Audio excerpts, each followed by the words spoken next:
Ladies and gentlemen, time for another What a Shout with all the big calls on all the big races. Dave Orton back with you for another weekend. Oh, it's spring-like out there now, isn't it? All change. We'll get into what the various ground conditions might mean. Will the form be turned on its head this weekend? Is this the last pivotal weekend before the Cheltenham Festival? Plenty of runners coming up with big hopes in March, of course, and some great races in their own right. Don't forget, if you're watching on YouTube, like and subscribe. If you're on Facebook, hello to you. Get your comments in for the panellists. Get to them shortly. And of course, if you're on Twitter, for all the socials, hashtag What a Shout. Let us know how your week's been going. What are your hopes for the weekend? Really good out there, isn't it? A sense of the turning the corner, let's face it. Is the end nigh? Let's hope so. Been a big week of announcements from the government and from racing as well. But let's get down the panel before we go into the nitty-gritty of what's coming up for you Saturday and Sunday. Pat Cooney back from Bet365. Pat, great to have you back. Yes, good morning, everyone. And sun and shining. Might be getting the old factor 10 out today. Look, it's that warm up here. I dare say you might need a bit more than that, Pat, but we'll leave that up to you. Personal responsibility and all that has been a big thing in the past year, hasn't it? Keith Melrose joins us somewhere up in Yorkshire. There he is. Keith, good to have you. Betting editor of the Racing Post. You look like you've trimmed up to me a little bit, Keith, in lockdown. Has the missus not been feeding you? What's going on? No, I'm telling you, it's a trick of the light, dude. Whatever it is, I could do with it a bit down here. We're not going to have one of those moments, Keith, are we, where your little ones come running through the door like we had on BBC that time. Have you firmly rammed it shut? Oh yeah, I've got the broom handle against the door. Very, very wise. Let's go down to Swindon then. Barbary Castle, delighted to say that the master of his trade, Alan King, joins us on the show. We've had him lined up for a little while. There he is. Alan, great to have you on. Good morning. Yep, pleased to be on. I tell you what, Alan, it's been some year, hasn't it? Around about this time last year, we had a rough idea of what might be coming. We couldn't have possibly conceived what would happen, of course. It was all turned on its head. Racing stopped, of course, last year. But it's fair to say you came back with a bit of a bang.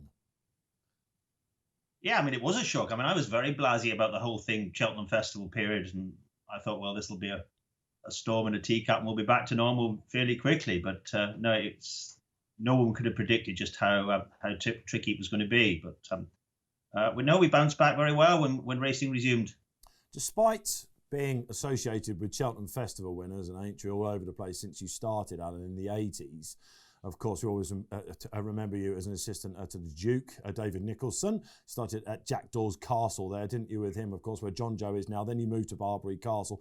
Your first winner in 1999, wasn't it, Alan? Is that right? Yes, I took over December 99, and my first winner was a little filly called Minnie Moo Min, who won for Warren Marston. And she turned out to be the dam of Anna Cotty, who went on to win the 2.5 mile Gold Cup at Cheltenham. Yeah, one of your better horses. Let's just get up on the screen then some of Alan's horses to remind you exactly who he's had over the years. We've got the jumpers on the screen, of course. We'll talk about the flat in a minute. It's been a mighty, mighty year on the flat for Alan. But I guess Voiporu Steady, certainly since the turn of the millennium, Alan, would be your poster boy. Yeah, he was a wonderful horse, very tough. And probably I've trained maybe horses that had a bit more ability. My Way to Solzen would have been more class, but Voiporu was incredibly tough, loved a battle. And he always came back for a bit more, was lucky enough to win an Arkle and a Queen Mother. And then we had the misfortune of bumping into Masterminded the following year. And I still think when Masterminded won, that's one of the best chasing performances I've ever witnessed. Yeah, that was absolutely breathtaking, wasn't it? Let's bring in Mr. Melrose then. Favourite Barbary Castle horse over the years, Keith? Oh, that would be a tough one. Smad Place, always. He started off as a horse that couldn't quite win a Stayers Hurdle and ended up as a Hennessy winner, as it was in those days. And one of those bold front-running chasers. As I say, he wouldn't have been the best horse Alan ever had, but he was the one that he was going for years and years. He was running at 4 and 5 and kept on going until he was well into the veteran stage. He was one of these horses we all got to know very well. Everyone backed successfully Smad Place over the years. I'll tell you what, Pat, there's no one out there in the racing game that's not said, you know what, I fancy Kingies in the first. What would be your favourite Barbary Castle horse, Pat? I'm going to go for Catch It. I thought he was a horse that came off the flat. I thought I didn't really take him that seriously when he went hurdling, but he kept proving me wrong. He was a real little win machine, and as Alan's just talked about tough horses. Well, he was as tough as old boots as well. So always a fan of Catcher. It took me a while to fall in love with him, but once I did, I was a fan for life. Yeah, absolute top-notcher he was, wasn't he? And of course, Alan, let's talk about the flat. Now, you're no stranger to, big winners on the flat. But even by your standards, Royal Ascot last year, albeit behind closed doors, not as we knew it, 3 winners on the week. Absolutely sensational stuff that was. Yes, it really was, and it is my favourite week of the year. I was lucky enough. My old boss always took me to Ascot. I used to have a week's holiday then, and go on. I loved it then, following the sort of settled horses way back, and so it's always been a week I've really looked forward to. We got on the score sheet 3 or 4 years ago with Primitivo, and I thought, well, that's probably it done. But to have 3 last year from 5 runners was something very special. He turned out to be a serious, wasn't it? Gold Wand, of course, he was called when he went overseas, and absolutely brilliant. And then, just as they bring the curtain down, you thought it couldn't get any better whatsoever. The opening race of Champions Day, one of the great stories of the season. Holly Dorley, of course, she provided with her first Royal Ascot winner on Scarlet Dragon. Trushan, absolutely taking apart the Long Distance Cup. That must have really been a moment where you had to pinch yourself, Alan. Yeah, I mean, we hoped he would run very well, but I didn't expect the performance we got from him. But, I mean, everything fell right. He loves the soft ground, and, the stepping up to 2 miles suited him really well. And she gave him a no-nonsense ride. And, the result was clear from a long way out, really. But very special. Yeah, terrific horse. Yeah, it had something to do with the spotty, didn't it? In December, I think that ride, it's fair to say, where she came third, of course. And Pat Cooney's got a question for you. Pat, take the floor. Yeah, Alan, a question for you. Would you rather next win a Grade 1 over the jumps or a Group 1 on the flat? And which horse is most likely to provide that winner? Oh, probably I would love a Grade 1 on the flat, because we've never had one. It's been a few years since we had one over jumps as well. But Grade 1 on the flat, I suppose my best chance would be Trushan, particularly if we got a wet summer. He's going to be trained by the sort of Gold Cup at Ascot. I mean, the race that might really fall right for him would be the Prix du Cadre round right at the end of the season. You're more likely to get soft ground there, and I could see him having a very big chance in something like that. Listen, the way that the weather works here, Alan, you just got to keep him ticking over, hasn't it? And pick your battle, I suppose. Interesting. So 30 Grade 1 winners we counted over jumps. I've got a feeling it might not be far off happening again, Alan. Don't you worry about that. Cheltenham Festival, here we come. Triumph Hurdle, please. All right then. Okay, let's have a look at what's coming up on the rest of the show. We'll be looking at the hot topic, keeping it professional. Big hot topic to talk about. We'll be talking about the racing clues from the past weekend. What a weekend it was, a doubleheader at Ascot, Newbury and all over the place. And of course, we'll be previewing all the big races, honing in on Kempton, also going up to Newcastle for the Eider. We'll be giving you the big calls from the panellists and the weekend winners. So, if you'd like to sign up to our sponsors, Bet365, you can do so with a referral code. That's right, type in SHOUT365 when joining. Minimum £5 deposit for up to 100 bet credits. Terms and conditions apply. Hot topic time then, and keeping it professional. Well, I guess the inevitable has happened this week. Boris Johnson came out on Monday and showed us his roadmap out of lockdown. Happy days, a lot of you were saying. We could see the end is sight. However, with amateur-wide ban on certainly domestically and in Ireland as well, it's only elite sport, amateur riders meant finally they were told they weren't going to make the Cheltenham Festival. Let's come to Alan King with this. This is interesting. Go back to 2014, Alan. You won the National Hunt Chase, of course. And, you've always had top amateurs associated with your stable. Just exactly how did this reverberate around the racing world? Well, I can't speak really for the jockeys, but I don't think it was any great surprise. I mean, I couldn't see a way around it, to be honest. Of course, it's a great shame, but we've got to look at the big picture here. And the most important thing is we keep the racing going. And so I don't think it was a shock. I didn't see a way around it. Yeah, okay, fair enough. So, Keith, let's bring you in here. We're going to have Dickie Johnson, I don't know, all the top boys riding in a Hunter Chase now, the Kim Muir National Hunt Chase. What's your take on this? Well, the amateur races at Cheltenham always had that different angle because a lot of people would look for who Jimmy Codd and Derek O'Connor are on, and then you always had to check that the jockey on your horse was going to had that experience behind them, really, in a lot of cases. we're not going to have to do that this year. It's going to make the Kenmure quite an interesting overlap with things like the Ultima, and it will be strange to see professionals riding in the 4-miler. We potentially, we've reduced the chances of another sort of PR on go in that race as a result of having more professional riders in there. But it's just going to take another one factor out of those races to simplify them slightly. Yeah, no Jamie Codd. I think we'll just concentrate on Jamie Codd and Patrick Mullins and Derek O'Connor at the meantime, because these are guys, aren't they, Pat, that you would, quite honestly expect to have at least 2 winners on the week sometimes. Remarkable records they've got. Oh, absolutely. And it wasn't too long ago that Jamie Codd looked like he might be champion jockey at the festival. It makes it harder to price, because normally you could just cover up the horses' names and say, OK, in this race, we'll have the Jamie Codd favourite, Derek O'Connor second in, Patrick third in, and so forth. So it does open the races up a little bit more. But I'm a bit like Alan, really. I think it was really unavoidable. I do find it quite strange, really, that last year's winner, it came to pass, Maxine O'Sullivan won on the horse. She won't be allowed to ride him this time around, but she will be leading him up. That just seems an amazing conundrum, really. She can lead him up, but she can't ride him. All very strange. But I think Cheltenham has to be very, very correct after a year ago. Yes, indeed. The millstone over its neck, of course, with the picture of all the crowds. Unfortunately, it just is what it is. The interesting thing here at the Racing Post this week, lots of people sending in, just give them a licence. We want them there. Of course, it is very difficult. To become a conditional rider from amateur, you've got to go and do a course at Newmarket, for example. There aren't any courses out there at the moment. It's just what it is. Don't forget that these Irish riders, they've got Fairyhouse, they've got Punchestown as well. Switching back would be difficult. Most of them, we're hearing this week, while hugely disappointed, they're just going to suck it up, I think. However, Patrick Mullins, he's still looking into the possibility. Sharjah in the Champion Hurdle, for example. So it's a case of, at the moment, watch this space for Patrick. Racing clues from the past week. It was a superb weekend, wasn't it? It really was. Like a little mini festival. Keith Melrose, let's bring you in. The Ascot Chase. Seer name, would he, wouldn't he? First time cheap pieces. Another blowout for him.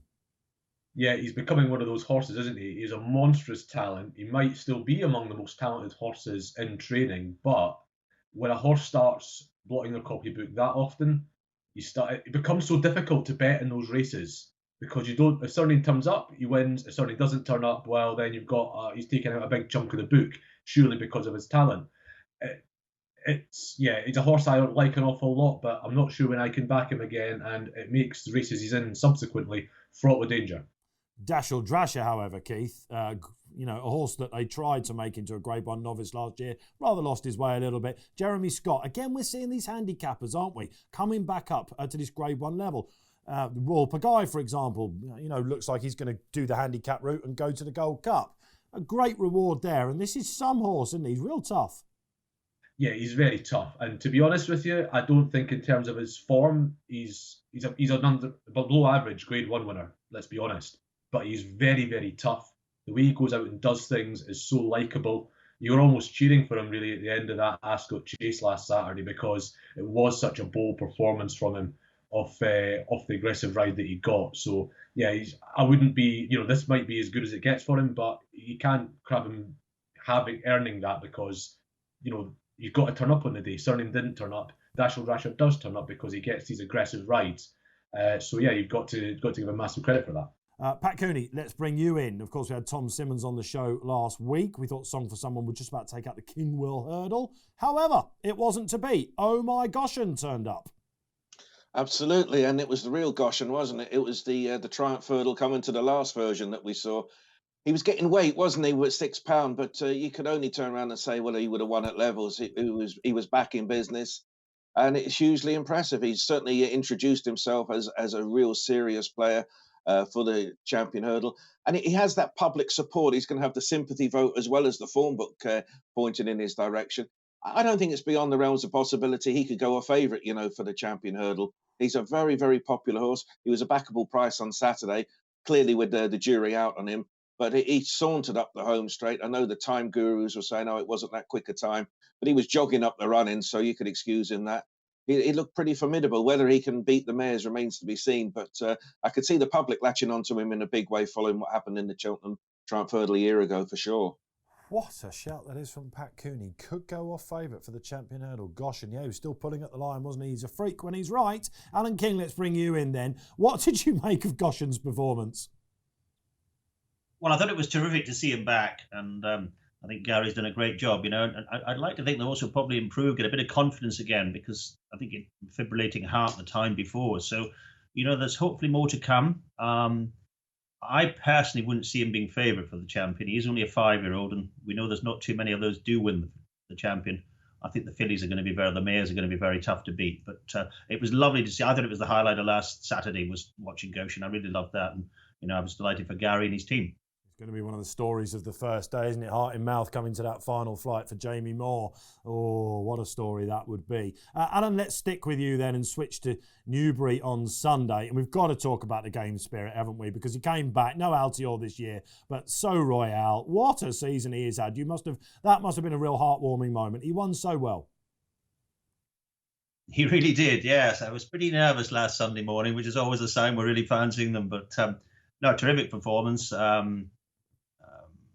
Jumped super down the back. I mean, Darryl asked him one or two big questions, and he really came for him. And we're running him a bit more aggressively these days. We used to hold on to him to the last minute, and I think now we're sort of setting sail 2 out, and he hit the line well. So we were thrilled with him. Exploited his hurdle level, of course, and then he runs on that soft ground. He's quite a diminutive sort for chasing, isn't he? Everything was in place there, and he beat Champ. Now, what did you make of Champ, Alan? That was some prep, wasn't it, for a Gold Cup?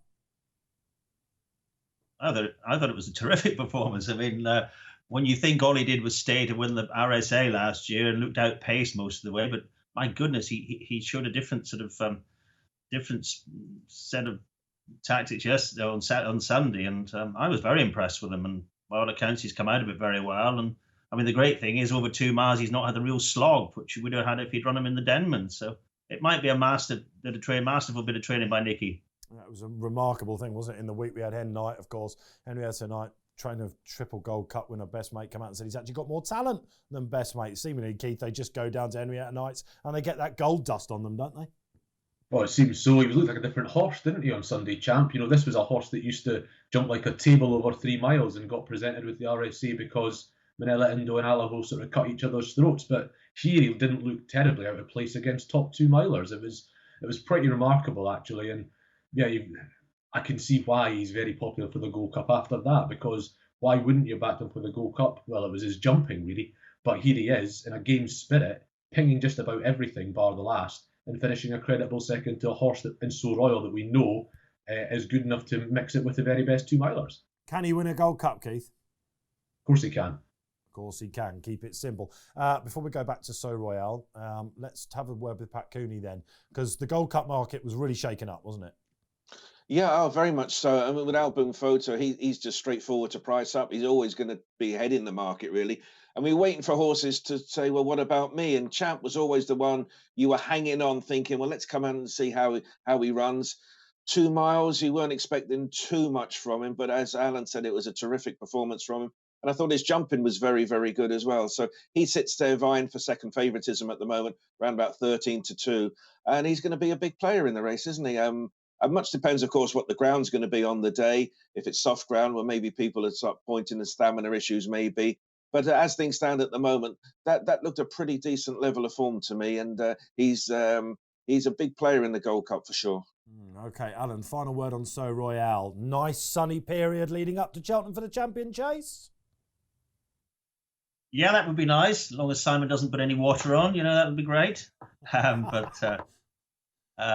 Now, obviously, he is ground dependent, and if we get a good dry spell, then he'll go there. If we think the ground's too soft, I'll wait for Aintree. We're all starting to preempt, aren't we, what the ground will be like at Cheltenham. You just don't know, but after the winter we've had, unbelievable to hear the word watering coming out already. It might well happen. Let's talk about the Betfair Hurdle, though, Alan. Edward Stone won an absolute cracker for you. Gave the best part of a stone to 2 totally unexposed novices in 50 Ball and Soaring Glory, who ran really, really well. You must be really happy with that ultimately. Very much so. He came there to have every chance jumping the last, and as you said, just the weight probably told, and to try and give a stone away to those 2 was no mean feat. And now we're delighted with him, and he's improving all the time. He's learning to race properly. I mean, he ran very well in the Greatwood, but we had to ride him out the back in that to get him to settle. But he's settling much better now. We rode him to the midway, and I think there's probably more improvement to come. Running in those big handicaps. So just man him up a bit. So it's county hurdle for him next, I assume. That would be the plan. He's entered, and as long as he's okay, he'll probably go there. And then what I would like to do is go back over fences with him early in the new season, so he could jump fences in May. I'd like to do it when the sort of freshness is off him, rather than wait for the autumn after his summer holiday. Isn't that interesting? Get him out, give him a bit of a confidence boost, and then bring him back in the autumn. Very interesting indeed. Let's get a final word on this from Keith Melrose then. That Betfair Hurdle, to my eyes, looks like it's going to be huge pivotally form-wise for the rest of the season, Keith. It almost always does work out that way, the Betfair Hurdle. It is a massively competitive handicap, probably the most competitive handicap hurdle there is. It informs Grade 1 novices, it informs county hurdles. There's a lot that comes out of it, and the winner was extremely impressive. You've got to imagine he goes for the Supreme now. You hope they go for it. I think so. I think there's a lot of love for him there in a market that needs a top British hope. There were your racing clues. Let's get into some race previews then. 150. Great to have this Kempton car back. It is the Pendle Novices Chase. Want to come straight to Alan King with this? You won it last year with Who Dares Wins. Pivotal piece of form that turned out to be as well. Another great horse. Went and won at Royal Ascot. Tamarack de Mathan then saw the backside of Shishkin. Do you think he'll just turn up and win this, Alan? Well, Paul's got a hell of a record, and I think he's won it 11 times or something, so that'll turn. But I do like G.A. Lowe, Jamie Snowden's horse. I think he might give the favourite something to think about. Yeah, third at Sandown to All Mankind, of course, last time out. Yeah, Tamarack de Mathan, he's going to want to lead, Keith, isn't he, I think? He's going to want to take a lead is what I'm getting at. He can be quite keen. Yeah, he can be, and now he's going up in trip. But I do think he's a very good horse. I was hoping to get a bigger price than we're being offered to back him, because I didn't realise he was quite as well regarded by everyone else. I would put in a little word for Cool Cody, who's, I don't think he should be any shorter, sort of, or close to Tamarack de Mathan, but he had a lot of autumn form before he won the Paddy Power Gold Cup, and the ground's very quick at Kempton. Going to be a lot quicker than we've been used to seeing this winter, and it might just be that he'd handles conditions better than some others. Okay, Pat Cooney, are we expecting Tamarack de Mathan to be a real hot pot here, or G.A. Law coming in? Yeah, I think Tamarack is sure to be a well-backed favourite. When you see second to Shishkin, and for a fleeting moment we all thought, oh, it was game on, didn't we? Maybe an optical illusion, that form line, though. I think Cool Cody, you got to give him some sort of a chance. I mean, it seems odd seeing a 10-year-old novice having won such a prestigious handicap at Cheltenham back in November. He was fast and furious that day, blundered his way around a bit. But if he's bowling along in the lead, he might just take some catching, really. I'll forgive him his next run, which was a little bit disappointing. But he's had 11 weeks off since then. If you get that Cheltenham version in November bowling along, he could just be hard to catch. So he might be the degree of value for me. Tamarack de Mathan then. Looks quite obvious, but there is opposition mounting. 225 at Kempton then.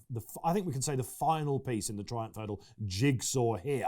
Well, we've got to go straight to Alan King, because the Great White Hope, Tritonic, is reappearing, Alan. What really impressed me on his hurdling debut, Alan, when they jump that final flight like Casa de Lupi did, they don't often come back, and yet he picked him up. He looks like he's the real deal to me. Well, we hope so. He obviously was a very good flat horse. He's probably the highest rated flat horse that we've sent jumping. And Ascot, he was only just ready to start at the end of last autumn. We gelded him, and he had 6 weeks on the field. And we were actually going to start him in this race. And then I suddenly thought, well, look, I want 2 runs into him before, if we are going to go Triumph from an experience point of view. So he sort of came to hand, and he was ready to start at Ascot. I have to admit, jumping the last, I thought, well, we're beat, but he's run satisfactory, and then he knuckled down.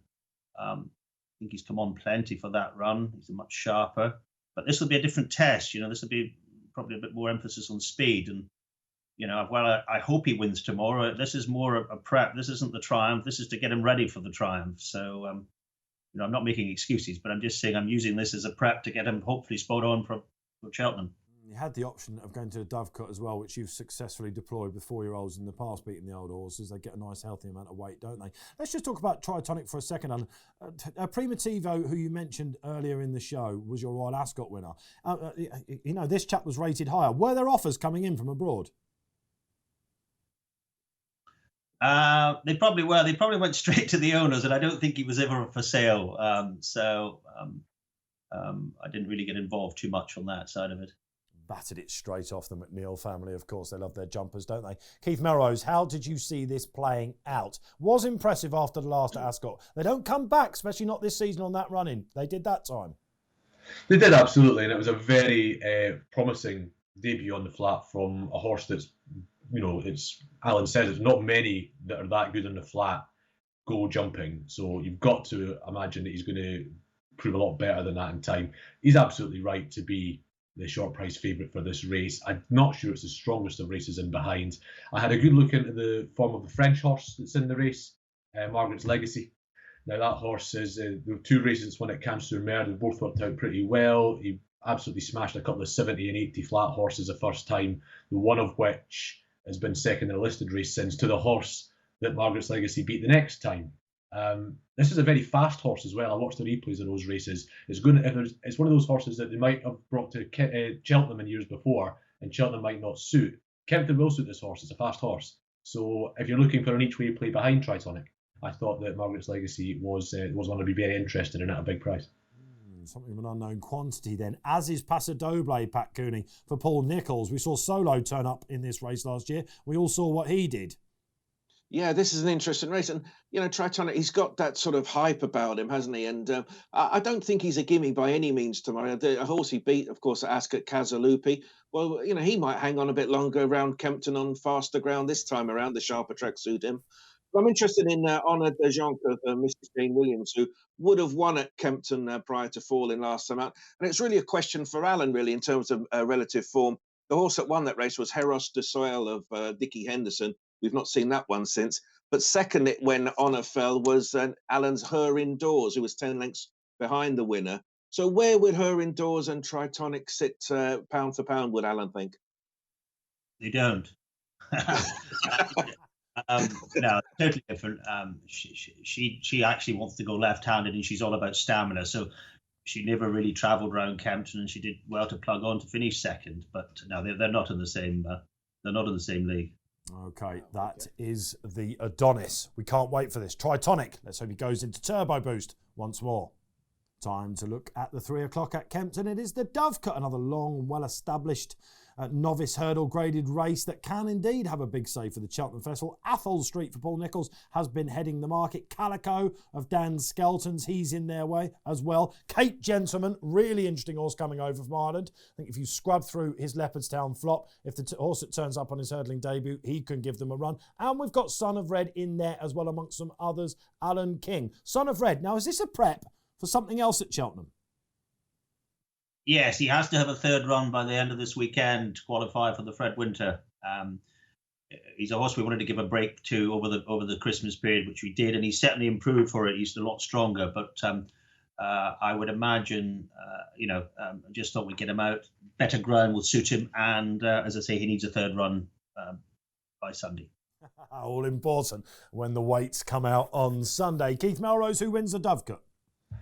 Well, I was hoping Alan might help me out, because my impression is that Athol Street's a very good horse. And when he won at Taunton last time, the second, third and fourth have all been placed in bumpers recently. But the runner-up there was Heart of a Lion, that Alan trains. And what did you feel when your horse was beaten so comprehensively by Athol Street, Alan? That I wasn't as good as I hoped we were going to be. I did. Heart of a Lion is a horse that I still rate very much, but he probably wants 2.5 miles now that he's learned to settle. So, yeah, I mean, I think Paul thinks an awful lot of that, and he was hugely impressive in both his runs. So, if there's a sort of standout horse in the race, it is probably Athol Street, I think. Not exactly what you associate with Nicholls and Trevor Hemmings, this type of horse, is it, Pat Cooney? No, absolutely not. Normally we expect these colours to be over the larger obstacles, but yeah, he's certainly a horse to take seriously. I think it's an interesting race. You've got Calico for the Skelton team. Now, when he won on his hurdling debut, he was 5-1. Normally there's more of a buzz about their horses when they go hurdling. So for him to win at 5, maybe he was a bit of a surprise there. The money horse all week has been Cape Gentleman, and you have to forgive him his running when he pulled up last time out. It was impressive at winning on his hurdle debut prior to that. But this Emmett Mullins guy, he's a very, very sharp trainer. Whenever there's money coming for his horses, you have to take them very seriously. It's fascinating that he's come over here to take on the race, so he could have stayed at home, of course, and maybe picked up prize money there. He's a very, very interesting runner, and I can say this much: he's a very well regarded trainer, Emmett Mullins. So certainly at Bet365, he's done well with what the horses he has. I'll honour the fact that Emmett's come over here and taken his chances, and I think he adds spice to the race. Yeah, he was one of my bets of the weekend at the Dublin Festival. Just did not turn up in that opening race on the Saturday. Watch back in your members section, though, his hurdling debut. He does look the real deal, and he won an Iris Cesarewicz on the flat. Big call time. I'm going to just shake it up slightly. Tom Marquand, who's been checking him out on social media this weekend. Aussie Tom, they call him down under. He's just about to begin a 7-week stint. Did you see how well he blogged himself, or vlogged, I should say, himself from his hotel room, quarantined 2 weeks in Australia? He said it's the first time since he left school at 16 that he's had 2 weeks to himself. This is a man on a mission. I cannot begin to tell you how much they love him, in Australia. He's got 8 rides tomorrow at Royal Randwick on a Group 1 card, goes right through the card. This is almost unheard of. He's still a young man. Of course, Dave will go down there in a couple of weeks to join him. They'll try and win some more Group 1s again. He's a remarkable young man, and I implore you to get up early in the morning and watch Tom Marquand, in Australia. He will have loads of winners. Alan is a young man you know well. Indeed, yeah. Tom's ridden me on and off for many years, and he's an absolute pleasure to deal with. Thorough professional, a really nice person with it. And the biggest problem is we don't get him often enough. But now, and it was very special to give him his first Ascot winner, a Royal Ascot winner. Yeah, I would be punting him out for champion jockey nearly next year, I think. And isn't it good that he's had a little bit of downtime? You worry about burnout with these jockeys. Keith Melrose, that's my big call. What's yours?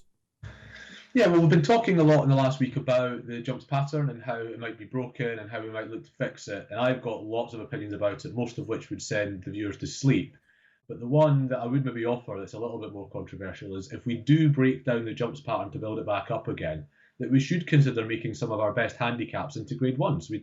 I don't think the pattern on flat or jumps gets handicaps quite right in this country. And in Britain, where you have a system that any graded race, over jumps anyway, that ends up as a conditioned race almost invariably turns up small fields. There's no reason why a Grand National or the Ladbrokes Trophy, the Paddy Power Gold Cup, those races that always attract Group 1 horses, especially with the way that there's a bit of slippage in the weights, let's be honest. And these horses aren't rated 130 anymore. These are all highly rated horses on their way to grade 1s anyway. It's something I would think we should consider because we can be radical about it over jumps. There isn't a European pattern committee, more's a pity to an extent, when it comes to jumps racing, but it means that we can do things that are quite fruity, and that's what I'd consider. He could have gone on about that for a lot longer, but Alan King is short on time. So let's go to Alan. I mean, Alan, there's been lots of talk about the jump season being broken, isn't there? Yeah, and I'm certainly in favour of going back to some of those races, going back to handicaps. I mean, I remember as a kid, when I was at the Dukes, the Tingle Creek was a handicap, and Desert Orchid, I think one year he won it, and then we were lucky enough to beat him with Long Engagement and getting 2 stone. But there were some spectacular races, and Panther Prince and Desi, and it never did him any harm to hump big weights. I remember his Irish Grand National, and you go back to Arkle and all those, and the Dickinson horses, they were never frightened to carry top weight, and I think we're missing something there. Yeah, it wouldn't be 12 stone and above now, of course, wouldn't it? 11, 12 is that ceiling. Yeah, and Royal Pagaille and Venetia Williams, she's been shown the way. The aforementioned Dashel Drasher as well. Just sticking with you, Alan, the viewers will be screaming at me if I don't ask you about some of your other Cheltenham Festival hopes. Let's talk about the Glancing Queen. She got touched off at Exeter last time, didn't she? But if you go back to that Challow form, that could be working out pretty hot, I think, later on in the season. She's a horse that's had her problems, Alan, but we know from her bumper form she's a top-notcher on her day. She is, yeah. She won on her hurdling debut, and then was, as you said, was a good third in the Shallow. She had a counter round banger in a lesser race when she did what she was entitled to.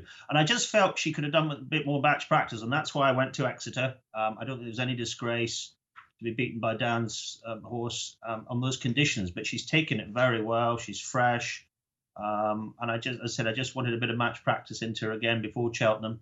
She's got 2 entries. I would imagine she'll run in the 2 mile novice, Mare's novice, although she is in the 2.5 as well. But there's, she's got a good record round. She runs well around Cheltenham. Stiff finish, suits her well. Unlike So Royale, you would like the taps turned on for her, I'm assuming. I don't think it really matters. I mean, it's not going to be a big round at Cheltenham, so I wouldn't mind. Okay, that's interesting, isn't it? Okay, Pat Cooney, complete the big calls.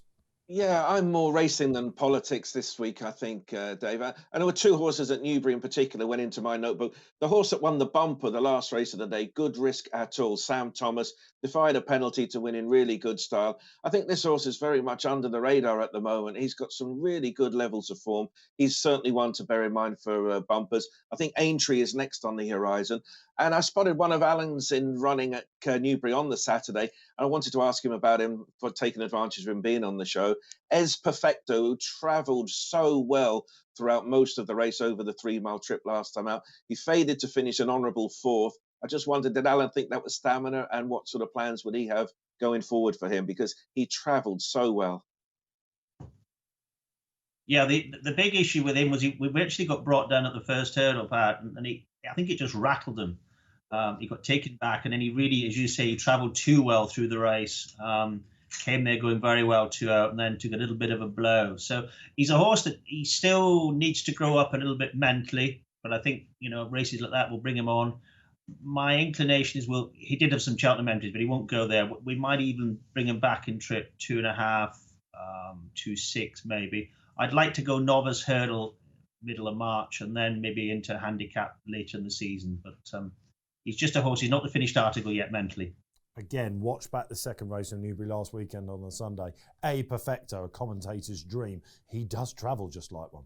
3:15, let's bring in Newcastle again. Fantastic. It's the slogfest that is the Eider Chase. Just a small matter of 4 miles and a load of fences. Remember when Comply or Die hosed up in this? Was that 2008, 2009? Went on to win the National again. Interesting field this year. Keith Melrose, this is right up your street, isn't it? This is Eider weekend, Dave. I love this race. It's what and we a bit of a love-hate relationship with it in some ways, because we have sometimes Eider can become that race, it gets a bit unedifying. But this year, the soft ground's stubbornly sticking around, but it's essentially been a dry week. I don't think it's going to be the absolute slugfest that it sometimes can be. There was a horse that I put in my notebook for the Eider in December that's running in the race, so I'm glad he's turned up. It's Salty Boy, who he's come from Poodle the Conditional, but he's come from the same route from a sort of middle Irisher to David Bridgewater, and has improved a lot this year. He's not the very best jumper, but he's always looked like a horse that is going to stay so well. And after he finished third in the Tommy Whittle, which was actually a bit of a test of speed, really, which is why I don't particularly fancy Sam's Adventure. He sprinted up the straight a little bit. He's shaped like a rider horse that day. Plumpton, he probably got dizzy going around Plumpton to go around that many times when he was playing. He was sixth, I think, in the Sussex National, but he was only beaten 5 lengths. Just couldn't go fast enough. The Eider Newcastle, the last 5 or 6 furlongs at Newcastle are a gradual uphill climb. The prevailing wind is basically into their face up the straight. That's what makes it such a test. Salty Boy is going to thrive under it, and as long as he keeps the mistakes down, I think he's going to go very well. For a big boost to the Bridgewater yard as well. I think you might have convinced me there. Sam's Adventure does tick a lot of boxes though, Pat Cooney. What sort of price is he going to go off? Could be a gamble, this one. Yeah, he has been a mover, Dave, really. And of course, you look at he unseated early on last time out at Haydock, but that was against the mighty Royal Pegale, and he was only 11-4 to beat Royal Pegale, which may have been a bridge too far for him. He's certainly been the money horse, as has Keith's selection there, Salty Boy. You look at Cross Park, don't you? He won this race 2 years ago off 135. And he's off 150, an 11-year-old. So you're thinking, oh, well, he can't win. But he only just got beat at Sandown off a 148. So, wonderful horse. Great training performance by Caroline Bailey, keeping him healthy. For my sins, I've always been a big River fan, and I followed him over a cliff. And, of course, he was 8th in the Welsh National. He was beaten well enough, but that Welsh National form is really, really looking very strong. He'll win one of these races one day, I'm sure. And Lucinda Russell, Derek Fox, they're entirely the type of horse. He'll be out the back of the telly, I'm sure, in the first half of the race and then running on. I'll keep with him for the rest of his career, I'm sure. But Big River, he still gets my vote. So if you become detached in the first lap of the Eider, do not worry. You've got time to answer a few emails, go and take the dog for a walk, and then come back for the finish. 3:35 at Kempton, the big handicap of the weekend, formerly known as the Racing Post handicap. Of course, Bruce Millington, ex-editor, always tells me it's the best piece of advertising we have ever done. It's this year called the Close Brothers Handicap, and it's a fitting fill. 18 runners set to go to post. Alan King, Talk is Cheap, reappears in the race. I say reappears because a slightly disappointing 2 seasons ago, Alan, then not quite right in the race last year. You're coming back to make it third time lucky. Well, I'm coming back to get him qualified for the Grand National. He has to run a chase in the next few weeks. So he's had a couple of runs on the all-weather. There's no point running him through the winter on soft ground. He just doesn't act on it at all. So we ran him on a proper flat race at Souther. It wouldn't have been his surface, but he ran okay, had a day away, a good blow, and finished 4th. And then we were very pleased with his run in the Jumpers Bumper at Lingfield a couple of 3 weeks ago. He finished 3rd. Ollie Murphy's horse has come out and won again since. But the 2 runs have really brought him on, sharpened him up a lot. He scored very well last week. And, on his homework, he looks nearly as good as he's been. And we've obviously had a few issues with his breathing and his wind. That's why he's had a stop-start career since he won the Bet 365. But, again, the ground's sort of coming in his favour. And I just want to see him run a solid race tomorrow and finish. We rode him far too handy last year and he didn't get home. So we'll just hang on to him a little bit longer and hope he can run well. And then it would be all roads leading to entry. Now that perked me up, Alan. All roads leading to entry. Because after Not a Chance won the Classic Chase for you back in February, you said, not a race I like. I don't have a great record on it. The owners don't want to go. What's the difference with this chap then? His owner does want to go. Charles Digwell, last year it was always a target to go to entry with him. And that's what we're training towards at the minute. And I could have a second runner this year because I think Canelo, JP's horse, I think they're very keen to send him to entry as well. So, look, you've got to respect your owner's wishes. And, the owners are not a chance. And one of the owners, he had West End Rocker, and we didn't have a terribly good experience with him a few years back. And they just don't want to run in the National. And it was like Halcon Genelade. He would have been an ideal National horse, but both Ian Payne and Kim Franklin, his owners, never interested in running a minute. And you have to respect them. That's what the owners wish, and that's what we do. Okay, you've just seen Halcon Genelade in that graphic that we put up on the screen. He was an absolute world. He only won 70 horse. Now, we're going to see the Canelo form advertised in this race, Alan, with the Butcher's Said in there as well. And, of course, Cap de Nord. Which would be your idea of the biggest threat to Talk is Cheap?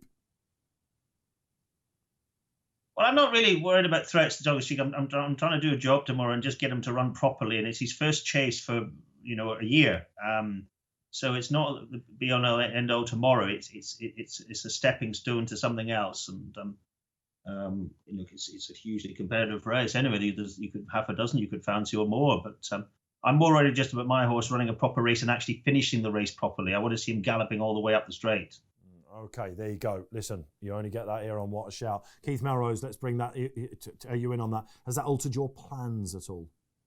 No, I watched Talk is Cheap running in the race last year and thought exactly the same. I thought that you'll be right for Aintree now, and obviously Aintree didn't happen, which would have been very frustrating for his connections. But I thought he ran a little better than being pulled up suggests in the race last year. It was a decent Grand National trial, in truth. I was a bit mean about this race earlier in the week. I didn't think it looked much of a Grade 3, but I came to look at it last night and I couldn't come down on one, really. I will be backing 2. One of them will just be a just-in-case bet on Delir Destrival, who has not run since he won here just after Cheltenham last season. But I think 3 miles is going to suit him. Just the fitness that is the issue. But it'll be a just-in-case bet on him. The main bet, though, in the race, I think, is Clondalk Castle, who his form when he was 3rd in the Peterborough Chase might be just about the best piece of form that anything has here in recently in this season. He does look like he'll probably get 3 miles. You do have to take that on trust. His mark is 154. Given that he's possibly a Grade 2, Grade 1 horse, I don't think that's insurmountable at all. So if I'm backing 1 in the race, but as I say, I am backing 2, Clondalk Castle's the main selection. No Master Tommy Tucker for him here. Now, I've got to confess, guys, I'm on one here. I thought I'd found one earlier in the week. He's still one of the outsiders, Pat Cooney, but I like Young Wolf for the stable that's taken out. I think we can say the 2 biggest handicaps so far this season are the O'Neills down at Jackdaw Castles. John Joe's on. This is a horse that cannot act on soft ground. They've run him twice over the winter. At Ascot last time, behind Dashel Drasher. he just got taken out of his comfort zone. He was wheel spinning all on the second lap. Look back at Newbury the time before in one of the hottest novice chases of the season. He was 16-1 for that. Again, on ground he doesn't like. This is all about more experience. He has to have good ground, this horse. I looked this morning at what the going stick was saying at Kempton. We haven't seen it for a while. It was over 7. So I think we're looking at the faster side of good there. This is going to be absolutely perfect for him. Fingers crossed, I'm on a big one. Yeah, the good ground version of Young Wolf, definitely. He's the type of horse that could have a very good spring, isn't he? Interesting. He's one of the outsiders as we speak at the moment. In terms of the market, there's no denying that Captain Orr will go a favourite. He's got a good level of form. He's got that Royal Pagale form. He keeps going up for getting beat, though, doesn't he? So I think he's the type of horse people will be looking for each way alternatives in the race. I'm a bit worried about the ground maybe, but ASO of Phoenicia Williams, I don't really see why he should be such a massive price as he is. He has got form on good to soft and goodish. I'd rather it said soft in the going description, but he might be one of interest. But there's plenty of old favourites in this race. Captain Orr is the young up-and-coming horse, but it's not quite there in the form book for me. He'll be favourite, but I'll be happy to take a couple each way against him. Not just Alan King then and Keith Melrose, one of the other gentlemen of the sport. Pat Cooney, he was trying to be polite to me there. He didn't even know I was throwing to him a little bit of laughter. He thinks I'm mad. I'm not. Time to bring in our friends then at myracing.com. Do check out their website for expert tips and analysis. Got a whopping Twitter following, mainly because some of these doubles they've been putting up. And on Saturday in the 150, the Pendle Novice Chase, they go for G.A. Law, Jamie Snowden. Then they switch to the all-weather. Just a small matter of the Winter Derby. They think Father Ajaj can be on song. Weekend winner time then. I'm just going to get straight in there, keep it simple, knocking it out the park this weekend. Young Wolf, 335, look no further than him in the big handicap. Pat Cooney. Yeah, I'm going to go to Kempton now for the 410, number 8, Urobranco, a horse that's trained by Nigel, good trainer, good level of form. I thought a little bit unlucky last time out at Newbury, made a few errors in the race, wide open race, but he just went into my notebook that day thinking, yeah, he was unlucky. He was off 1-2-4. He's gone up 2 for that run. But his previous form reads solid enough. I think he'll be a price, and I think he has a decent chance. Yeah, drop down in Trit, I think the absolute key for him. Watch back that Newbury race. He's absolutely clear turning into the home straight. Alan, you've got a horse called the Devil's Drop in that race. It's a race that you've won a couple of times as well. Yeah, I would think probably sharp enough for the Devil's Drop. He probably wants 3 miles, but I just want to get him started. Again, he's been waiting for the ground. And I just thought this would be a good pipe opener for bigger targets later on. Okay, we know you've got Tritonic, of course, in the Adonis. What else have you got running this weekend? Austin could run very well on the first 150. He's still a novice. Major Dundee. He was beaten a short head at Doncaster, just beaten on the Nod the other day. This is his first run in a handicap. And I would like to think he could be competitive each way. Lovely stuff then. Opener at Kempton for Alan King. Keith Melrose, complete the quartet. I was toying with Salty Boy, but that is a very competitive race, so I'll probably nominate for it. The 425 at Newcastle is a lot less competitive, and Informateur, I don't think stayed at Catterick last time and was coming off a short break too. He's still quite unexposed. This isn't the most competitive race. The informed horses against him have had a lot more racing. So back at 2.5 miles, I think Informateur is possibly my bet of the weekend. Lovely, that's a 4-timer for you. And that wraps us up then on this week's What a Shout. Delighted to have Alan King. It's been great reminiscing as well, but so much to look forward to going forward as well, Alan. All the best for the rest of the year. Pleasure, thank you very much. Cheers, boys. Great to have Kingy on. Keith Melrose, I'll be seeing you over the weekend. Wrap yourself up in cotton wool. Looking forward to shouting home a couple with you this weekend. Cheers, Keith. Thanks, Dave. And Pat Cooney, as ever, from our sponsors, Bet365. Pat, knock a few home this week. We'll see you next week. Lovely stuff, Dave. Thank you. We'll see you next week as well. But this, in the meantime, is all about Kempton and up at Newcastle as well. Get your comments in for the panellists below. We'd love to read the feedback. Don't forget to download the free must-have Racing Post app. You can do that on the App Store or the Play Store itself. And don't forget, safe gambling. That's what it's all about this weekend. Until then, enjoy the sport.